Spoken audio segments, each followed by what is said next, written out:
there are some fairly senior police officers in Lancashire Police that should be seeking alternative employment. My name is Peter Blexley. I'm a former Scotland Yard detective and now I'm an author and broadcaster. Every year between 200 and 300,000 people go missing and are reported missing to the police. So that can be up to 800 cases a day. Many of those people return home very quickly. Some, of course, simply never return.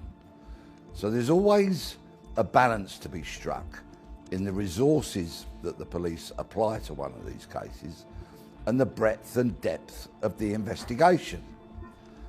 With regards to Nicola Bulley, I would have expected the police very early on to establish that her going missing was completely out of character, was therefore extremely unusual and should have been treated as the most serious type of missing person case.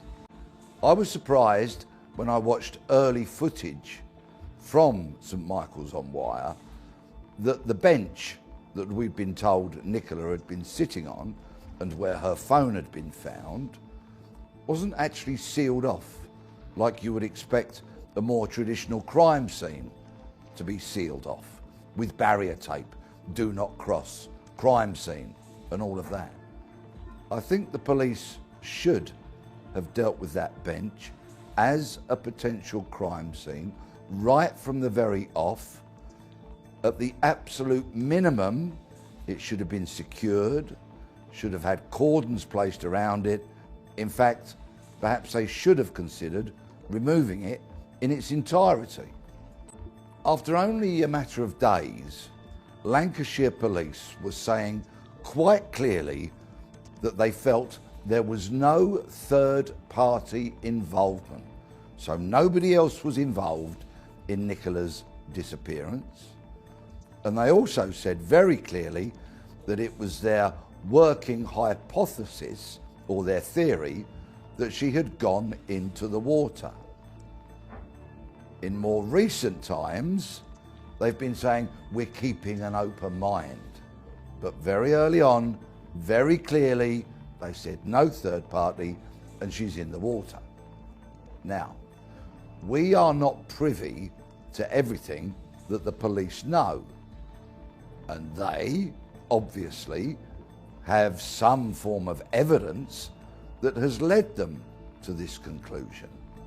It is time for Lancashire Police to make us aware of what that evidence is that made them so clearly come to those conclusions at a very early stage. The police, to me, looked fairly confident when they said Nicola has not left this location. And they said they checked all working CCTV, people's doorbell footage and the like. Although they did clearly state there was no CCTV covering the exit that led to Garstang Lane and the A586. We now know, of course, that they've written to the owners of some 700 vehicles that passed along Garstang Lane to see if the owners of those cars have got any dash cam footage or anything else that might assist the police inquiry.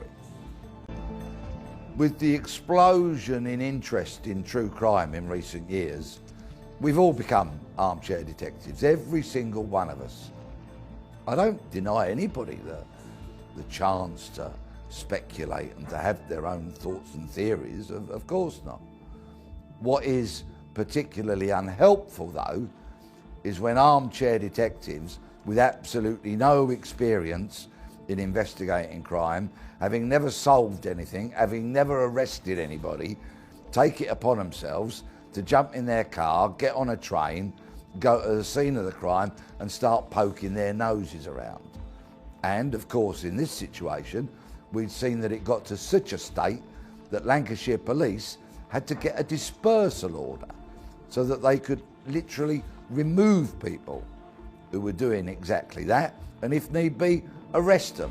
In this situation, Nicola a mum of 2 young daughters whom she clearly adored, a partner, a much-loved friend, a neighbour, a woman who simply would not disappear of her own volition, who wouldn't abandon her very enjoyable life and leave that all behind her.